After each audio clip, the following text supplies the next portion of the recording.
This podcast is a part of the More Podcast Network.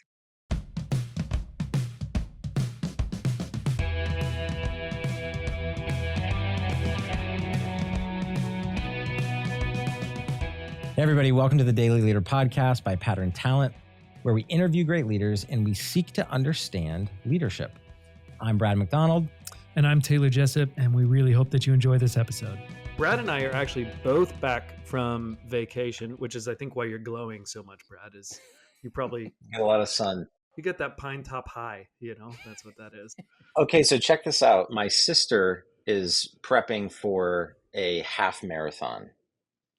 And so she made the mistake of telling me this day one that we got to Pine Top for family vacation. And so I made her run those hills with me almost every day in order to prep for her half marathon. So she's going to be well trained. I feel like she had no problem kicking your butt on those heels. That's how I feel. Hey, listen, I made her wear the weighted vest for half a mile. I was like, you're doing it. You have a sick way of showing love to somebody, man. Sister's just puking up and dying out there. My vacation was pretty lame, though, in comparison to where you took the wife and the twins. So tell our listeners what went down for you, man. Yeah, I mean, we on a whim kind of I took my wife and the 2 4-month-old twinsies out to Hawaii, which was quite an adventure, in itself. The note to all those listeners out there who have twins: don't try a red eye on your way home with twins and no support. If you don't have anybody else on that flight, it was not fun. So I'm still catching up on sleep. I think I will be for about the next 2 weeks, but the adventure was worth it.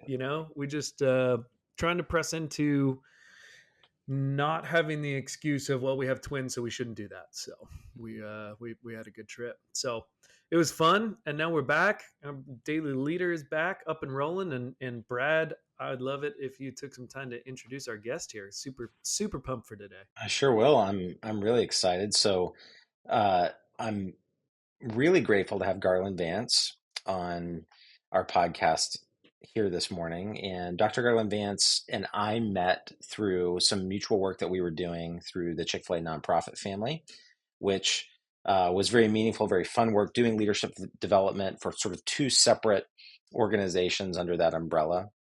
And he's married to Dorothy. They've got 3 kids together. They're living in Tennessee. And for those of you who aren't watching on YouTube, you can't see this, and I'm sorry, but behind Dr. Vance is an awesome hat collection.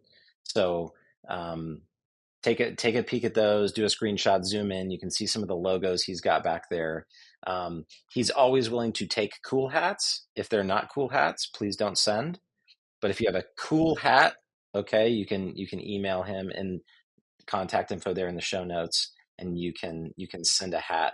Yeah, I don't know if I'm allowed to do this, but I actually have about 40 more over there as well. So, and I've got about 3 or 4 more upstairs that I just recently got. So, yeah, I am a lover of hats, cool hats. Before the end of the podcast, we can ask about how your hat collection affects Dorothy.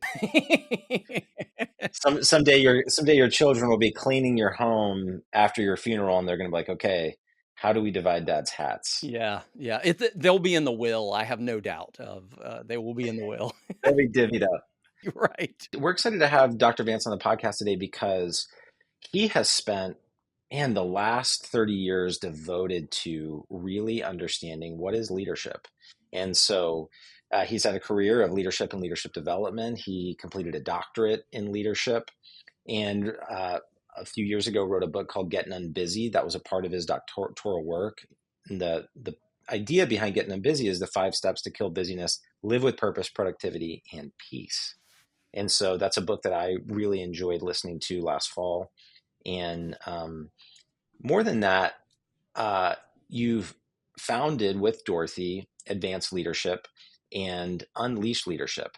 And you guys were just recently named as a top 20 leadership development company in 2024. And so congratulations to that. I share all that just to give our listeners an idea of who you are and what you're up to, how much fun you are with your hat collection. But we would really love just to hear your story and give you the opportunity to kind of tell the long or the short version. Well, whenever I talk, I say it's the short version and it ends up being way too long. But so I'll try to just hit a couple of highlights. So I was actually born into a family where my dad was a pastor, my mom was a teacher at a Christian school, and so I was in church at least 6 days a week, at least 6 days. And something happened when I was 14 years old. My dad was working for a church as kind of the COO of the church, basically. And a new pastor came in, and that pastor made some really unethical choices and was doing some unethical behaviors and did not lead the church well. And at the end of a year, they fired the pastor, but they also fired my dad. And they just said, we're going to clean house and start all over again. And so at the age of 14, I had this look into the effects that one leader can have on people's lives, because I saw the church, I saw people leaving the church, I saw the financial giving of the church drop significantly, participation in the church was dropping significantly. Then both guys are fired and the church just kind of, it didn't go under, but it really struggled for several years. And that experience lit within me a passion for leadership. And at first, that was expressed through my own leadership in high school activities and in college. And then in my early 20s, I started working with one of Chick-fil-A's nonprofits. And my first day on the job, I'm 27 years old, first day on the job, one of the Kathy family members who owns Chick-fil-A came to me and said, hey, you've taken over this program that's been in existence for 20 years, but we want to revamp this whole thing. We want a new mission, new vision, new core values, new programming, and we don't know what we want it to be. So you start making up your mind about what you want it to be. And it became a 4-year leadership development program for students who were going through college. And so not only was I passionate about leadership myself, but I had to learn how to develop other leaders from the ground up. And it just became this wonderful little experiment of me learning how to lead and how to develop other leaders. Um, Ended up, as you said, Brad, ended up loving it so much I earned a doctorate in it. And then in 2015, my wife and I started our company and really thought it would be a side hustle while we were doing other types of work. Thought I'd be in ministry my whole life. And um, we started this company and we just fell in love with developing leaders Monday through Friday, and not just on Sunday mornings or, not just on the weekends. And so again, company started in 2015, and here we are 9 years later, and still getting to do stuff that we absolutely love to do. That is awesome. I love hearing the story of where you've come from. And it's fascinating that that moment when you're 14 can be transformational for your entire life. That kind of tugged on your heartstrings and lit a why you do what you're doing now and helping people, probably avoid those pitfalls that you saw at a young age. So tell me a little bit more. I know as we go through the show, and all of our listeners are leaders who experience all sorts of challenges, and you've done tons of research on these topics. And I know you've got 7 issues that you say create 95% of leadership challenges, right? So can you walk us through what those are? And I'd love to we'll just spend some time there talking through all those. Let me give a little bit of backstory to this, if it's okay. And so, one of the things that I noticed in leadership, I'm an avid reader. It doesn't look like it compared to Brad, but I look like a slouch. But I look way better than Taylor if you're looking at the video right now. I've got nothing. Look at this. Look at this. I've got a bunch of posters. Yeah, that's about all the reading. That's all the reading I can do back there, Yeah, by the way. he's got 6 pictures, and so I'm an avid reader, and so what I was finding is, as I was training people and coaching people, anytime they would come to me with a challenge, I would talk with them through the challenge, and then I would say, you should read this book or check out this book. And I was doing this. I was like a drug dealer, but I had like 100 different books that I was giving out constantly.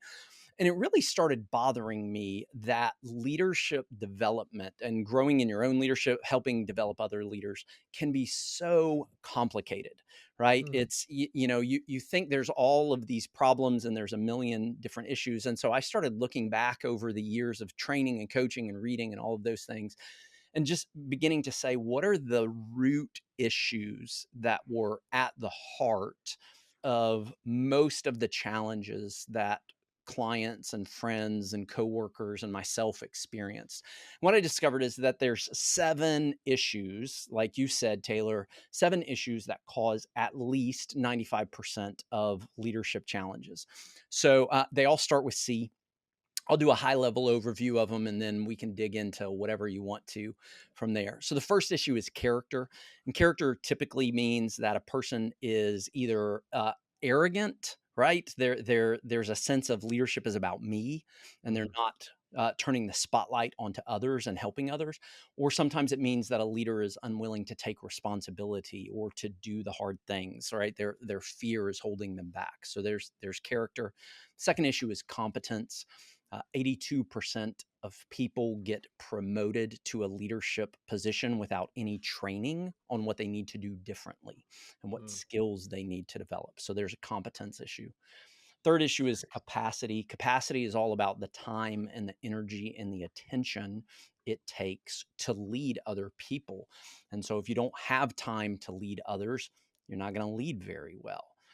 Fourth issue is clarity. Clarity is all about the vision of where are we going? How are we getting there?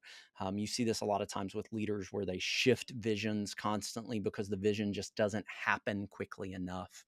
And so clarity is all about, is everyone clear on where we're headed and what their role is in getting there? Fifth issue is community.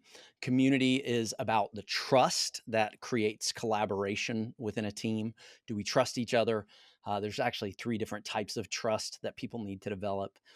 Sixth issue is culture. Culture is, are we turning the values into behaviors, or are we tolerating behaviors that contradict the values that we say we care about so deeply? And then the 7th issue is consistency. Is the leader consistent in not only the vision, but also in their expectations, in the way that that leader shows up on a daily basis, the way that they treat people, even the way that they treat themselves? So those 7 issues: character, competence, capacity, clarity, community, culture, and consistency, I've seen cause at least 95% of the challenges that leaders experience and of organizational challenges in general. I love that, and I would do the same thing. Grew up in the church. Feel the let me give you the 7 C's, right? Real quick. But yeah, man, that is great. Well, let's take some time and really drill down on a few of those. Brad, why don't you jump in, man? Where should we Yeah, start? yeah, I would love to. Something that this is a little tangential, but I think will center us a little bit. You just said a statistic that I thought was amazing when you mentioned competence, and Yeah. you mentioned a statistic about a certain percentage of leaders who get promoted without any training. Yeah. Yeah. Can you say that again? Yeah, so 82% of people who get promoted into a leadership role don't receive any training on how to lead others. So if you think about it, most people who are promoted within a company are promoted because they are competent at the thing they do. And then they get promoted to lead that thing. But doing the thing and leading others to do the thing are 2 different skill sets. And yet 82% of people who are promoted to lead others to do the thing don't get any training on how to lead others to do the thing. So they end up frustrated because they keep doing the same amount of work, probably even more work at this time. And their team gets frustrated because their team is sitting there and they're saying, like, I want to take more on, or I'm willing to do more, but the boss won't give me the responsibility or the authority to get it done. And so there's new skills that leaders have to develop. And I'll say one last thing about that. That's not true just when a person gets promoted into a leadership position. Every time the goals change for the organization, you've got to change your competencies and the way that you lead others. Or anytime your role changes. So goals and roles are the two things there. So if a goal changes or a role changes, your skill set has to be changed for the good of the people you're leading. Man, very clear. It's a mentor of mine who's told me before, Brad, your competence will get you hired and your character will get you fired. So the door into being a highly competent, growing, kind of increasing in responsibility, scale, and scope of your leadership is actually character. And so if you have poor character, you can't sustain a longevity of leadership. There's too much opportunity for gray areas to exploit people. There's poor character just doesn't sustain because it's too easy to do things you shouldn't be doing as a leader. So tell us a little bit about, continue and unpack your thoughts on character here. Yeah. So I think one of the things that's interesting is what you were touching on right there is what I would term moral character, right? Do I do the right thing? Do I act ethically and honestly? And that is absolutely foundational for leaders, right? That's table stakes. But there's also a different type of character that I call leadership character. And it has a different kind of set of skills that that only leaders have to develop. So, for example, one of the characteristics or character items that leaders have to develop is what some people would call extreme ownership. We call it 125% responsibility. So it's where you take ownership for everything that you have control and authority over, but you also take ownership for the results of those you influence, right? So if Brad reports to me and Brad really messes up, I don't throw Brad under the bus. I own it that I probably didn't do something well and I didn't set Brad up for success. So that's a type of leadership character, learning to handle hard things, hard decisions, hard actions, hard reactions, hard emotions that people have. So learning how to handle those hard things, that's another element of leadership character. So there's moral character. You got to do the right thing, but there's also leadership character where your behaviors influence the team of people who you're leading. That is really good. I want to ask kind of a question in terms of, okay, so let's say, hey, somebody gets promoted within a company, right? And they don't have, the they have the competence of the skill, but not the competence of leadership, Yeah. right? And they maybe don't have quite the character of leadership. Like, so we've got two probably different buckets of leaders. One is, hey, I am a leader that just got promoted. What do I do to get myself the competency skills to actually lead my team, right? Yeah. Because I have the skill, maybe the hard skills of doing whatever the specific tasks are. So how do I get that? And then two is, how do we avoid that? How do we make sure that if I am the leader of the company and I'm promoting somebody, that they are competent and have the correct character to actually move them up into that space? Yeah, so I think you have to really reverse engineer it, which is a lot of what this unleashed leadership model is all about. It's reverse engineering. So if I need this person who gets promoted to have to upgrade or unleash their competencies, then I need to spend some time thinking about what specific competencies does this person need to develop, and then backwards, how do we get there? So let me give you an example. I was working with a guy several years ago who was a very innovative guy, right? And he had done all kinds of innovations within his company to make the company better, to make the company faster. Well, he was promoted into a new position to enable the rest of the company to become innovative. So instead of him being the innovative one, he's now the owner of innovation. And so as we began to talk through this, he started realizing that he needed to develop skills of training. He needed to figure out a model he needed to think through what he did to innovate and then create a framework for that to happen. And so he knew he needed to develop a competency around some framework design. He needed to develop a competency around training others. He needed to develop a competency around project management, because his role was moving from here's the 100 potential innovations to here's the 3 that we're going to do and where they are in the pipeline for going through. So for him, it was recognizing I have a skill set that's very good to do innovation. Now I have to reverse engineer so that I can create this skill set for the new competencies that I need. No, that's good. The reverse engineering is interesting because I feel like a lot of times what I have seen and experienced is people get really good at something and move to a spot of unconscious competence, right? They're just doing it. They're just going. And oftentimes that is their skill and they're really good at that.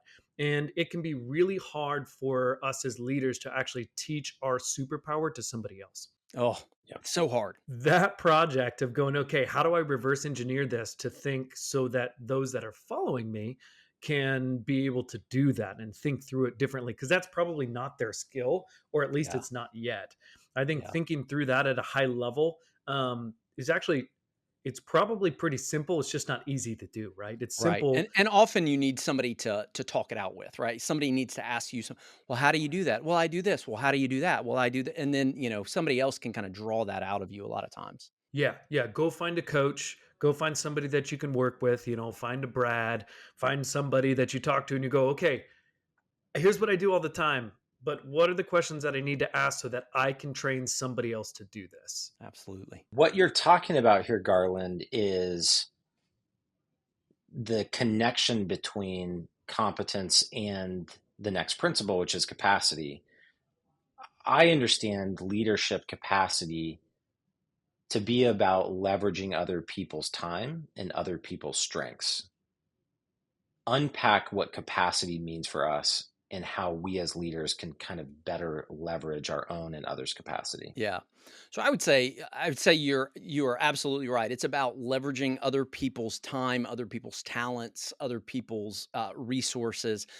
But before a leader can do that, they have to do that for themselves. They have to model that. And so again, what often happens is leaders they get promoted, they get into a role, and they become so busy doing the work that they don't have time to lead others through the work and lead others to do the work. So it's all about capacity, is about your time, your energy, and your attention, right? So do I have the energy as a leader? Am I doing habits that give life to me, that make me better when I show up, right? Your time is very finite. Your energy, while not infinite, but it is renewable. And so you have to have some practices in your life where you say, man, what do I do to make myself more energetic besides, caffeine? Not that there's anything wrong with caffeine. It just can't be your only solution, right? It's a great gift from the Lord. Yeah. So it's more than only caffeine. Your attention. Are you able to give undivided attention to people, or are you so pulled by your phone, or by your email, that you're actually failing to lead other people? And then finally, your time. Do you allocate time? And so one of the things that I'll say to leaders a lot of times is, as a leader, you need to expect surprises, interruptions, and emergencies every day. And you need to allocate margin in your calendar for surprises, interruptions, and emergencies. So if you're working a 10-hour day and you have 10 hours of meetings, you're not going to have capacity to lead other people. You need probably at least 2 hours a day of margin in your calendar where you can be interrupted, where you can explain things, have conversations, or just walk around and connect with people. How do you plan for that? Is my question. Like, so I've got a 10-hour day. Do you time block, hey, in my schedule, here's my times when I'm interruptible? Is that how you encourage people to go about that? Yeah, so I would think of it as so there's a couple of different ways that you could do it. My favorite way to do it is like when you were in college and your professors had office hours where they said to you from 2 till 3 on, Monday, Wednesday, and Friday, I'm in my office and anybody can drop in. So what I've seen work really well is where leaders will establish office hours that change occasionally if necessary, but basically, where they say, hey, I'm available from 1 till 3 every day. I'm in my office.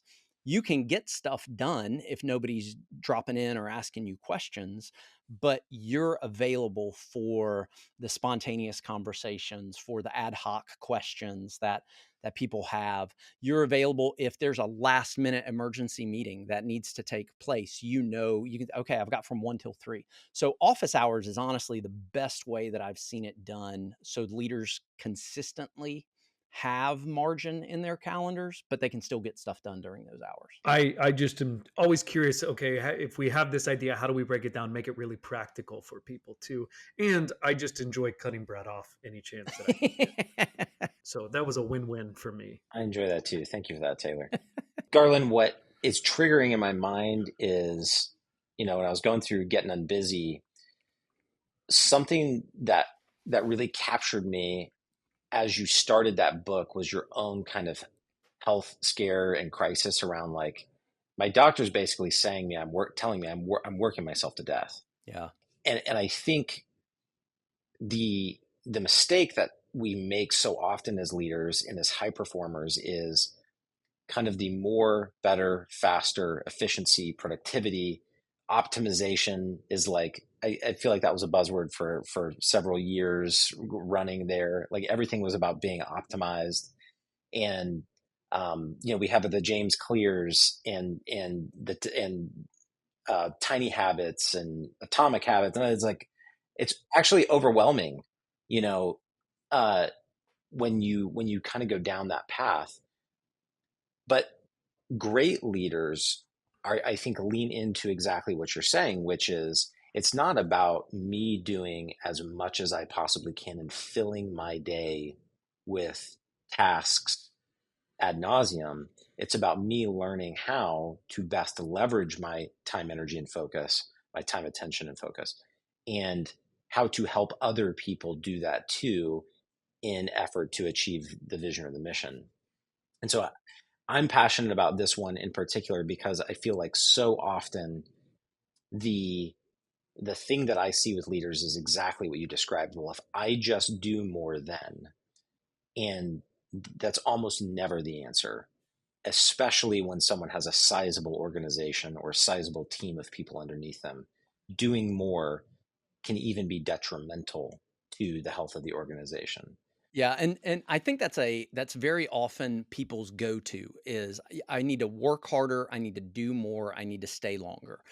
And I would say probably 1 out of 100 times. I don't have research on this, but my guess on this is probably 1 out of 100 times that really is the answer. That you do need to work harder, you do need to stay later, you do need to work longer hours for a short period of time. But most of the time, that's an indication when somebody says, those 3 things, that's an indication that you've got an issue with character, competence, capacity, clarity, community, culture, consistency.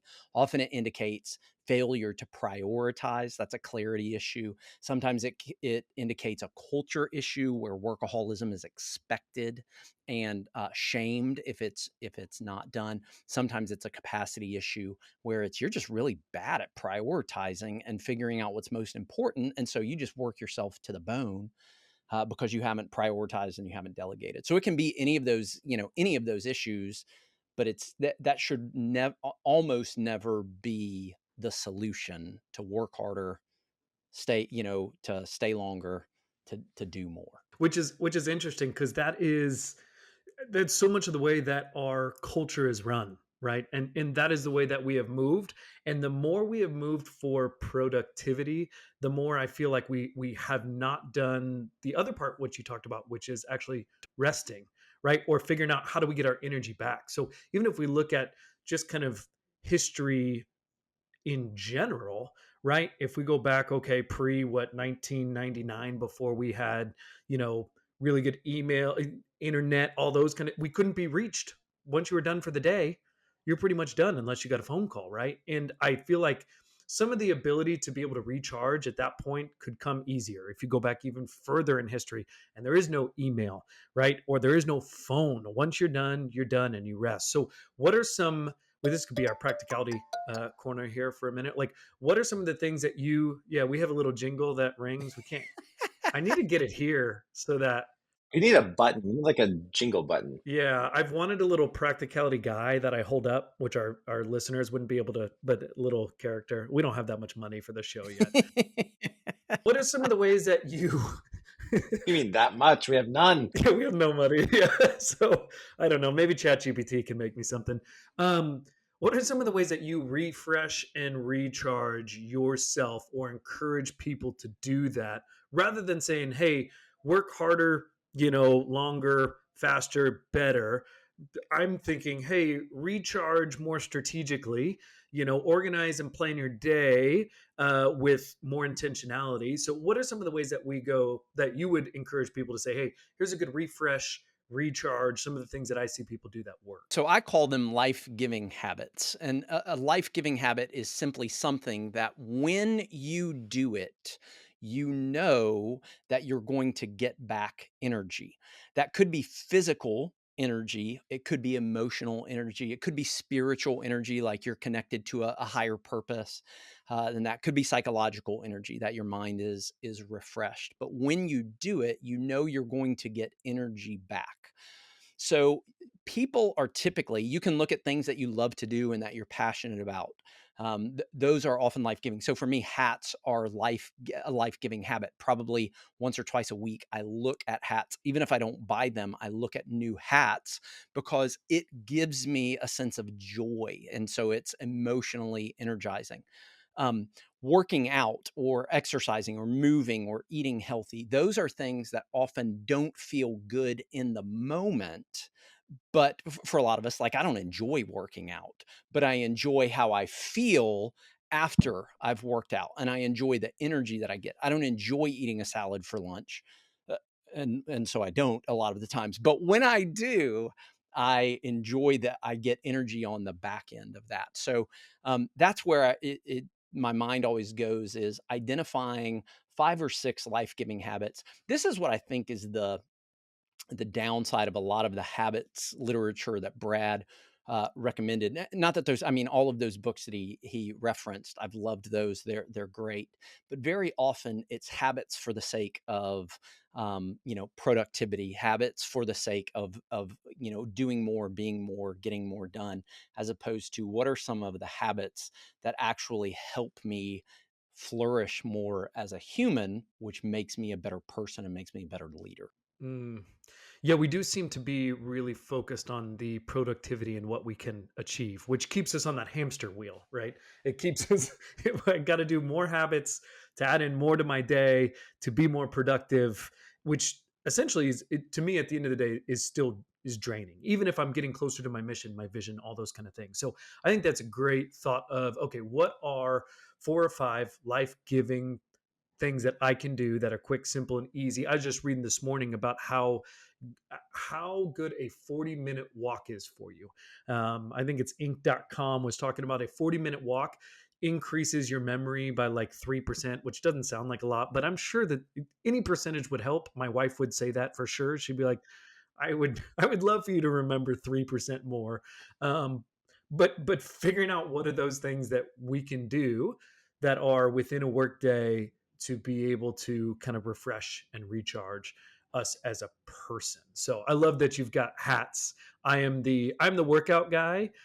Usually, I have not been with my twins at 4 months. There's not a whole lot of time for that, but I'm learning a little bit more of like, okay, I've got a walking treadmill. So I can do that during the day and get some work done there, or take a break and go walk on that. Find some, incremental small things that pour back into me. So um, I think in that, one of the things that you talk about as well is clarity, right? As one of these C's. So talk a little bit. I know a lot of our leaders get lost in, and I'll speak for myself. I can get lost on, hey, I'm not very clear on this issue, idea, principle, mission, vision, value for my company, and then it's not really clear for anybody. We don't know where we're going. So talk about the importance of clarity. Yeah. So clarity is really the way to think about it is that every employee every day is subconsciously asking for questions.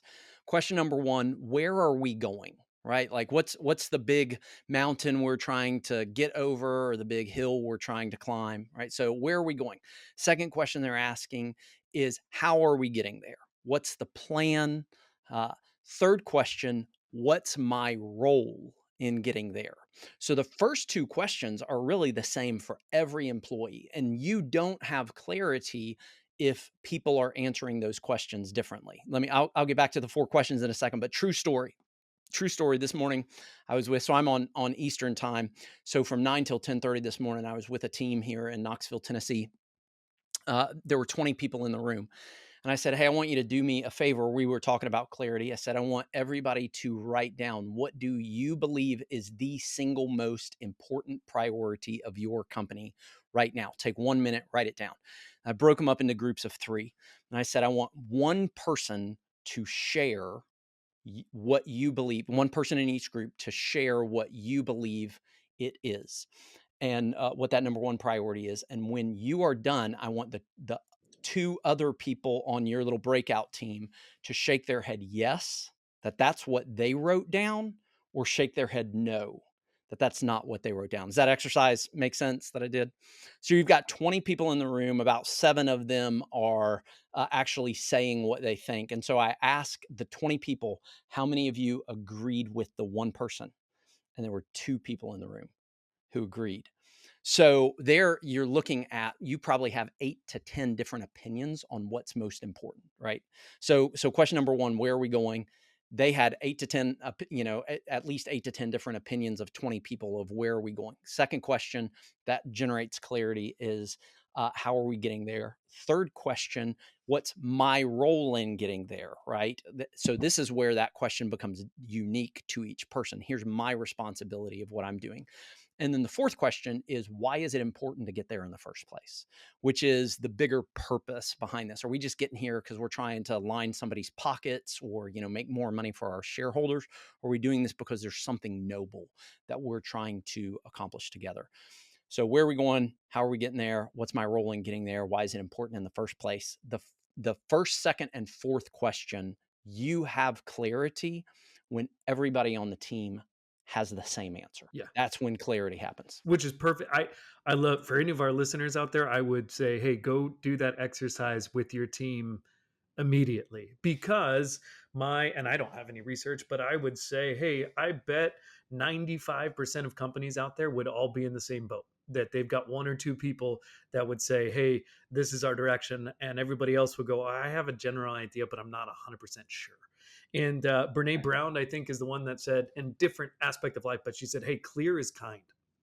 If you want to be really kind to your team and empower them and encourage them, you need to give them clarity on where they're going, why they're going there, exactly what their role is in getting there and figuring out that purpose. So I love that, because I think that way everybody can go, okay, we know exactly why we're going down this path, right? Which kind of leads me into, if we're talking about those kind of questions like community. So unpack community with this, because I feel like it's a buzzword, like community and culture. We'll just put those together, of like, these are kind of buzzword topics of the day, and like looking at, well, what did Nike do back in the day of building a whole place where people didn't ever have to leave, and you can drop off your laundry and daycare. And we've had this conversation a few times on the podcast, but I'd love to know what you see in terms of a community and culture and how to help those flourish, and your take on them. Yeah. So we'll separate those out. So when it comes to community, the biggest mistake that happens is the biggest mistake that I see is that leaders assume community happens because we are together or because we are on the same mission. And so they expect community to happen organically. And organic trust building does not build trust. My family moved here to Knoxville 6 years ago. When we moved into our home, the previous owners had not done any yard work other than mowing the lawn. They had done no yard work for close to 10 years. So there were bushes that were supposed to be 5 feet tall that were 25 feet tall that were growing over. I actually went out and bushwhacked part of our backyard because I was like, oh, there's some weeds back there. And I kept bushwhacking and bushwhacking and bushwhacking. I discovered we had 6 more feet of yard and about 10 feet down. So, I mean, we're talking a large amount, 600 square feet or so of extra yard that we discovered that we didn't know we had. Why? Because the previous owners had allowed organic growth to take place. And it's the same with trust. Whenever we're trying to organically build trust, right? I'm just going to show up and, I'll be nice to people and we're going to get to trust each other. Organic trust always creates weeds. It creates relational weeds. And so what we need as leaders is to be strategic in our trust building. We need to be intentional in our trust building. So for our company, we actually take you through 3 different types of trust: relational trust, character trust, and skill or integrity trust, and skill trust. And how do you actually give trust to people first so that you can get back trust in return? So that's a little bit about community. I'll stop there before we go into culture in case you guys have any snide remarks you'd like to make there. Man, he's got us nailed down. Yeah, thank you for the opportunity. I was grateful to. I never give those opportunities to my kids, though. I'm like, you can keep your snide remarks. Yeah, that's right. I think trust is, we talk about this frequently, and I've had some experiences that have really lent to me learning this in unique ways. We tend to think about finances as the currency of business, and it makes sense why we would think that. But what's underneath finances as the currency of business is actually really trust. And we see this, in lots of different ways. I really learned this with some of the work that I did in a family office and private, some of the private equity, small business venture stuff that I was involved in there, seeing money change hands in a very informal and kind of low barrier circumstances, and recognizing that really it's not money that we're all ultimately after. I mean, we do need lots of it, but before that, we have to have trust. And that's really what we as human beings, when we engage in commerce, when we engage in business with one another, we're looking for people that we can trust to barter and trade and work and collaborate with and be a part of community together with. And so I think that more and more, what I'm really talking about when I'm doing leadership development with my clients, and I'm sure you would agree with this, both Taylor and Garland, is how do we help leaders develop high trust relationships with each other? And so I see community as being really how you're getting at this issue, this core issue within leadership. Very often, if you look at engagement scores or, if companies looking at their employee retention, very, very often people will say, I'm leaving for a higher paying job, or I couldn't just say no to this opportunity. The question for me is always, what's the trust level that you had with this person? How much trust was given to this person? Not to shame that leader for losing an employee, but to genuinely say, when people feel like they have been given trust and that they are trusting of those leaders as well, then it becomes much harder to leave for another opportunity because you feel safe in that moment. And so your clarity helps you say, this is what we're trying to accomplish. Community helps you say, this is the group of people with whom I'm accomplishing it. And that's a beautiful thing for a company to have. So good. And I think that we all too often rely on that to be organic, like you talked about, rather than intentional. I've seen and talk about trust as in it's a bank account, right? And we can either make deposits into that or make withdrawals from that. And oftentimes people leave that bank account and don't even know that it's there and it's just running on empty, rather than, okay, great. Hey, I have an opportunity to build trust here.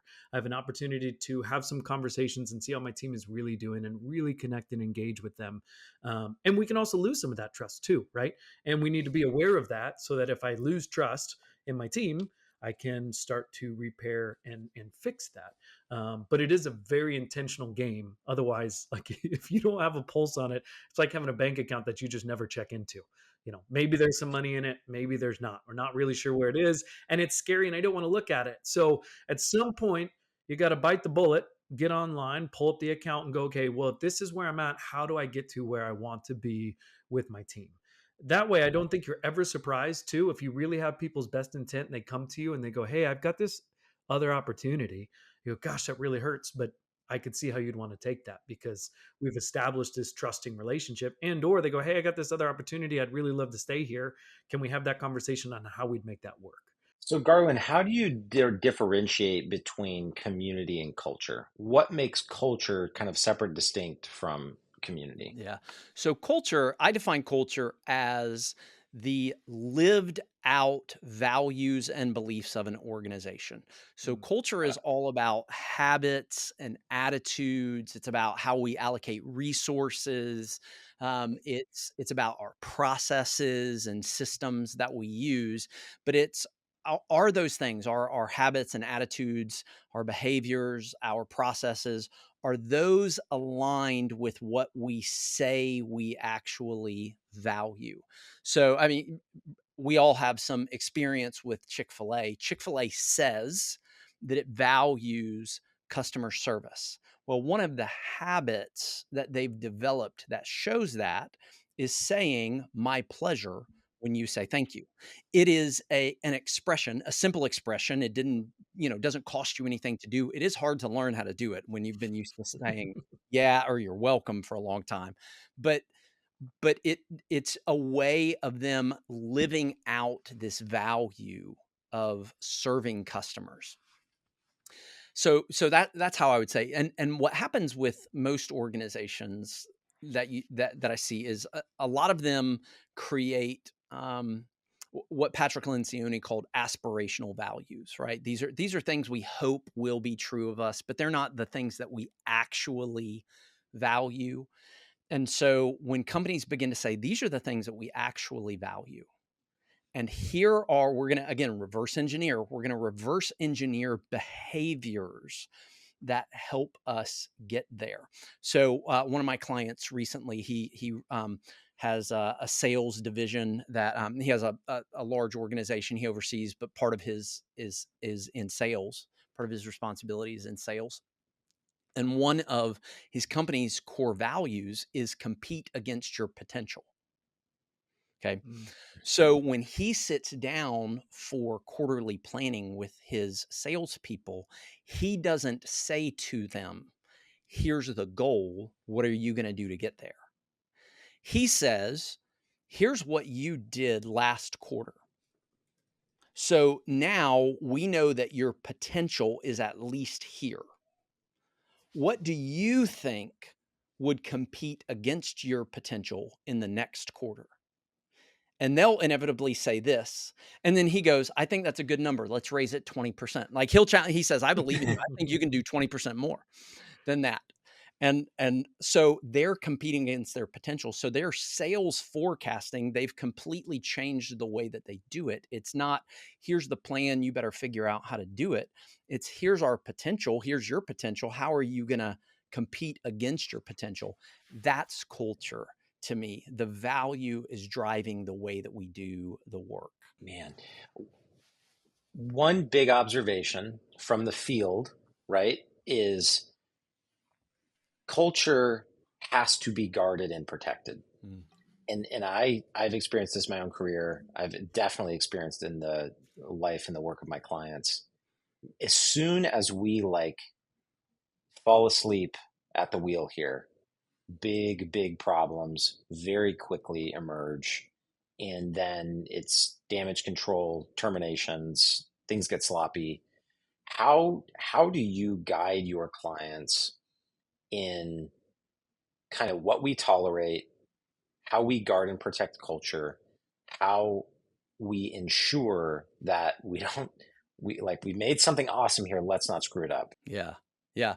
So I would say there's kind of two sides to that. One is you can't protect that which you haven't defined, right? So we can't say we're going to protect this culture if we don't actually articulate what the culture is that we want to protect. And so for an organization, if it accidentally created a great culture, you kind of, again, you have to look at it. You have to do an autopsy on it and say, what is it that actually makes a great culture that we're willing to protect?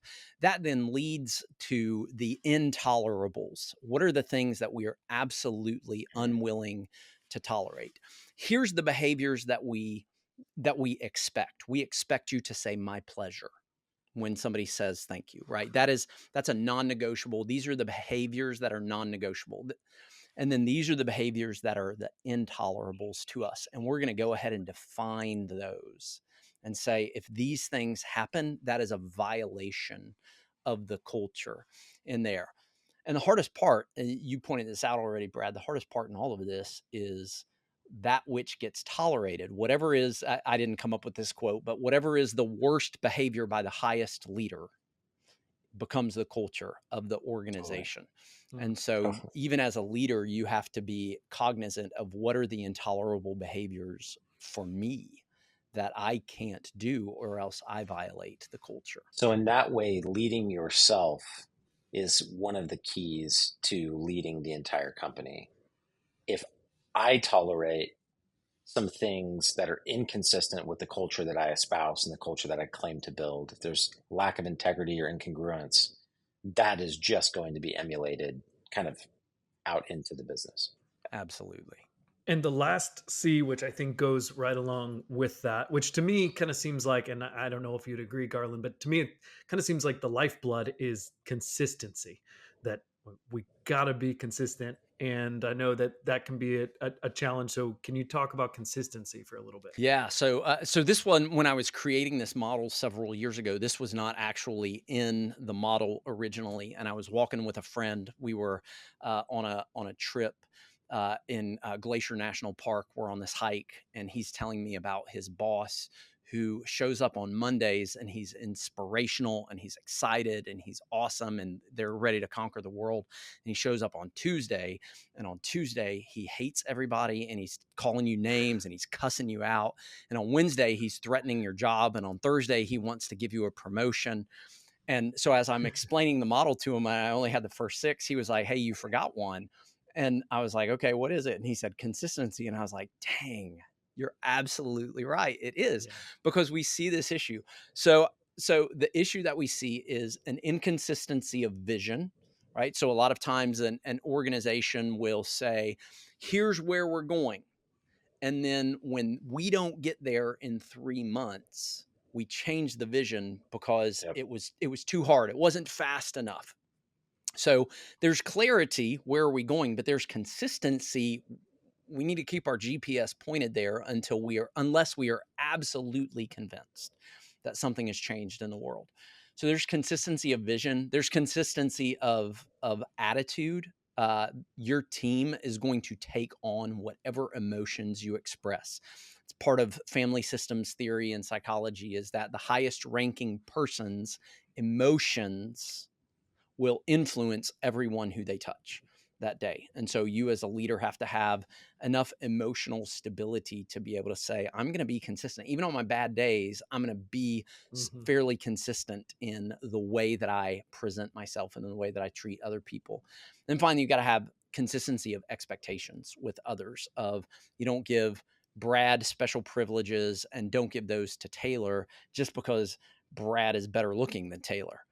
Totally hypothetical, guys. Totally hypothetical here. Well, Sorry, Taylor. it's all right, Brad. I received that. You're a good looking guy. I can't fault you for that. I am. and he's humble. That's a character issue. Humble. Humility. Yeah. We'll come back to that, Brad. Yeah.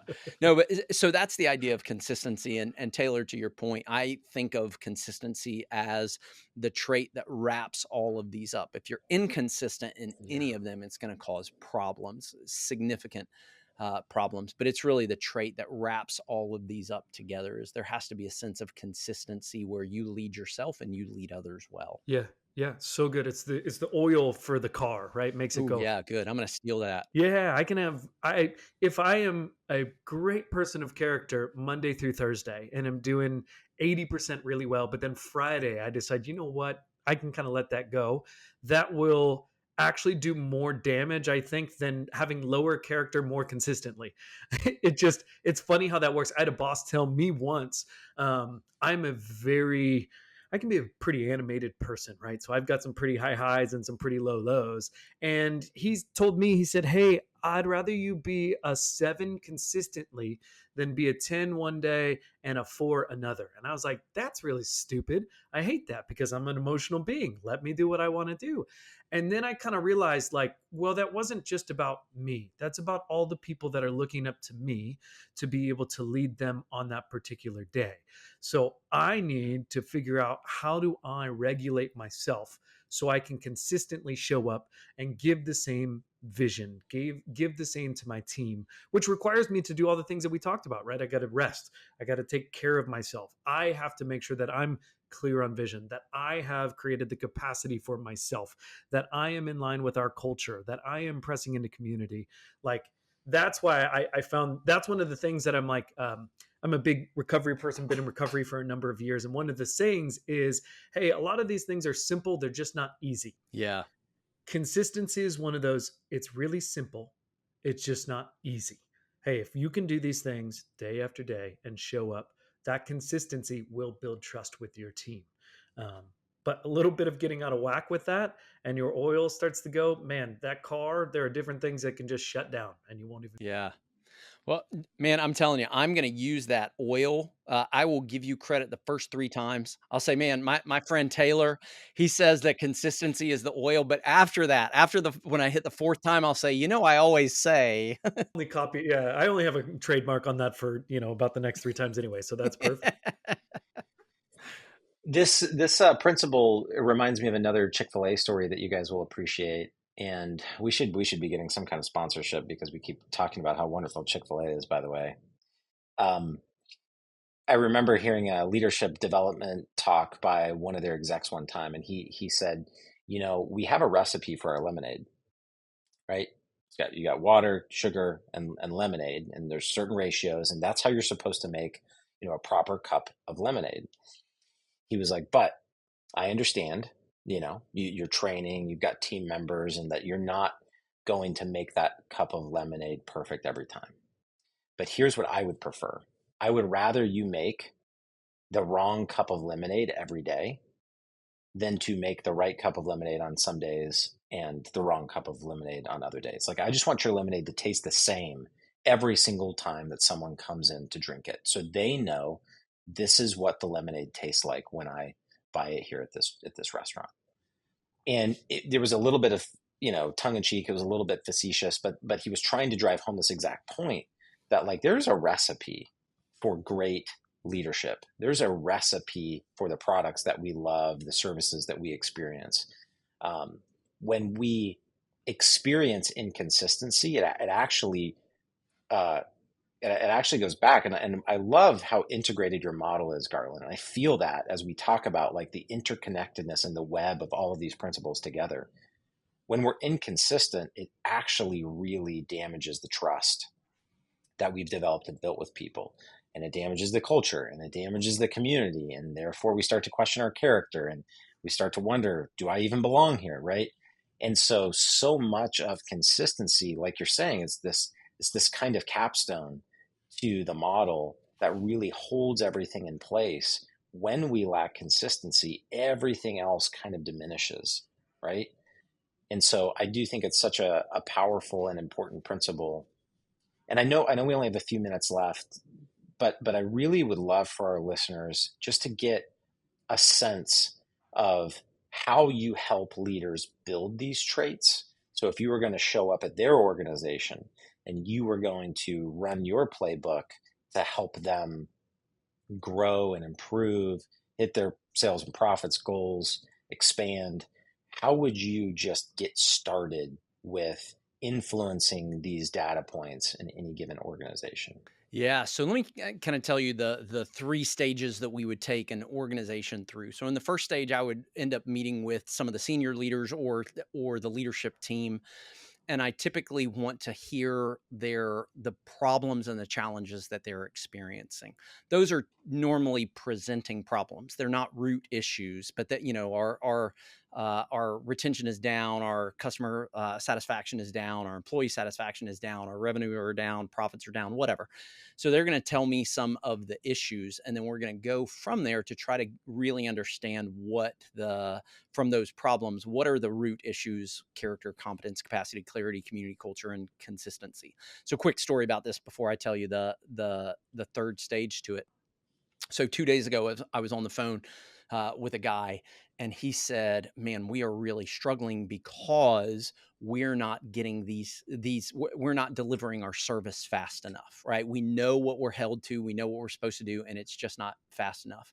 And I said, uh, well, what's your solution to the problem right now? And he said, well, we just need to do more, faster, harder, right? And I was like, okay, terrible solution. So we started going through, and what he began to realize is getting things done faster or not getting things done fast enough could be a character issue where his team wasn't taking ownership. It could have been a competence issue where they didn't know how to do it. Could have been a capacity issue where they didn't have time to do it. Could have been a clarity issue that they didn't know they were supposed to do it. A community issue that they were like, screw you, we don't trust you, we're not going to do what you tell us to say. Could be a culture issue where they had this culture of, we'll just do whatever we want to do and see if we get in trouble with it. Could be a consistency issue where we're not, where we'll deliver good on Mondays and we don't deliver well on Tuesdays. And so for him, we took this one presenting problem and asked enough questions to get to a root issue of what it really was. For him, it was a clarity issue. They didn't know that they were held to those standards. He thought he had said it, but they didn't know. So there wasn't clarity. There was conversation, but there wasn't clarity. That then leads to the third stage that we take an organization through. And that's where we design and help them implement practices and habits to deal with the challenges they're having. So each of these 7 issues that we talk through, we have actually identified 5 best practices for each of those. So we have 35 habits or practices in general that when we're working with an organization, we can pull from those and see if this is, if you're really struggling with clarity, we know that these 2 practices are the 2 practices that you need to implement the most. Yeah, I love that. I love that you have a very succinct process in helping people get to where they want to go, right? We got to see the issue, identify the issue, practical steps to resolve it. And in that case, right, it's not like they needed to work faster, longer, harder, better, which if I was a business owner, I go, well, that sounds fantastic. If I don't have to do that, I don't need to I don't, you're telling me I don't need to stay here till 10 p.m. every night to get the shipping done in time? That sounds great. What do I need to do? Oh, I need to make sure that I'm clear with the team on what the expectations are. And how do we make sure that we put in some habits in our company that allow us to do that? And some probably waypoints to go, okay, are we still doing it? Do we have the conversation to go, are we still clear? Are we all those things? So, man, that's super helpful. I hope our listeners are able to just kind of absorb that for a minute. And if you aren't able to, reach out to Garland here, that's a good place to at least start going through, all 7 and go, I wonder where the breakdown is. Cause it's probably not just, I need to work harder. Yeah. Yeah. Well, It serves as a great diagnostics tool, but it also serves as a fantastic solutions model at the same time. Yeah. And that's one of the things, I mean, not to toot my own horn, but I really do love the model for that very reason. If clarity is the issue that you are having, then clarity is the solution. Now you need to get more practical on that. That's where we come in, and one of our core values is ridiculous practicality. We want to get really, really down into the weeds with you. But if you know the solution is the issue is clarity, then the solution is clarity as well. That's right. That is great. Well, we are wrapping up here, and we do a little segment as we're wrapping up called Rapid Fire, which is really just our slow burn, which is essentially... Sounds like there should be like some sexy music to that. We can work. Yeah, there's going to be now. So it's going to be slow burn with the sexy music, just kind of. Yeah. And you need like a really deep voiced person. The slow burn. Coming to you from the Jazz Lounge. We'll be sampling that, Garland. We'll be sampling that little clip from you there. Yeah, Thank so you. we'll give you, so you'll get to come back and listen, and hopefully there's some nice jazz music. I love that. So slow burn is basically, hey, we say leadership is a lot about paradoxes. We got two things that we're wrestling with for tension. It's really hard. So in this segment, we just say, hey, you have to pick one and you get about 10 seconds to explain why. So it's going to put you kind of between a rock and a hard place, and you just choose your immediate reaction to that. Does that sound like a good slow burn? Yeah. All right. Perfect. All right. So I'm going to do a few here. So what is more important, being or doing? So I'm going to go against my normal nature, what you would probably expect. I'd say that our being is shaped by our doing. Mm, And so I think doing is actually more important, at least in the workplace. love it. People or tasks? See, I think people are more important, but I'm a task-oriented person. So uh, I'm a hypocrite. That's my answer is people are more important, but I'm a hypocrite. Feeling the burn right now. You're feeling the slow burn. Are you consistent in your hypocrisy, Garland? That's what I I want to am know. pretty consistent in that. Yeah. Relationships or results? Man, that's funny. I talk about all the time. Leadership. I got this from Chick-fil-A. Leadership is 100% results, 100% relationships. It can't be either or. So, but I would say this in the organization, if all you do is build relationships, you have a nice social group. You have to get results in order to have a business or a nonprofit organization. So we'll say results. It's tough. It's tough. We know the truth. Wow, I love it. Brad, land the plane. Land the plane there. Values or vision? Values. I would say that values are more important because they really shape the daily activities, and a vision can emerge from values. But if you have a vision without values, you're going to be a Nazi. I mean, you're not really going to be a Nazi, but that's what essentially you have this grand vision that they had, and they had no ethics to guide that. Yeah, good. Okay, goodness or greatness? I'm going to say goodness in this. Again, I would rather have a company of good people who aren't great at what they do. I'd rather have both, right? Of course, but I'd rather have a Right. company of good people who we can trust than a company of great people who aren't good at the core of their being. Culture or productivity? Again, culture, I would say same type of answer is do you know what your values are that drive what you're doing versus being productive for the sake of being productive? And then this last one is recovery or performance? So I wrote a book called Gettin Busy, but I'm gonna be a hypocrite here. I think performance is more important, but performance without recovery obviously is going to lead to burnout and lowered performance. So Oh, that's a lot of fun. I hate the slow burn. Burn chicka chicka burn now.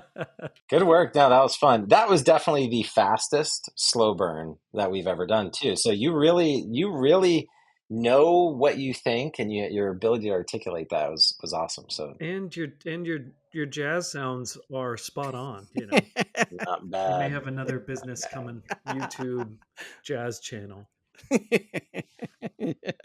Yeah. Thanks. Yeah, Vance. Man, thank you so much. Yeah, truly my pleasure, guys. Thank y'all so much for having me. To those of you who are listening to this, thanks so much for taking the time to listen to this. Your leadership matters, and if there's any message I ever try to share with people, like at the end of the day, if you're leading people, you are the topic of a dinner time conversation. And you can't control what they say about you, but you can control the data that you give to them. And so lead well, because your leadership really makes a difference. It matters. Right. Dr. Vance, how do people find you if they want to explore more, if they want to read what you're writing, if they want to hear your podcasts, or give them the best, preferably not your physical address. We had another guest do that. We try to avoid that. If they could stay digital, that would be our preference. Nice. Okay.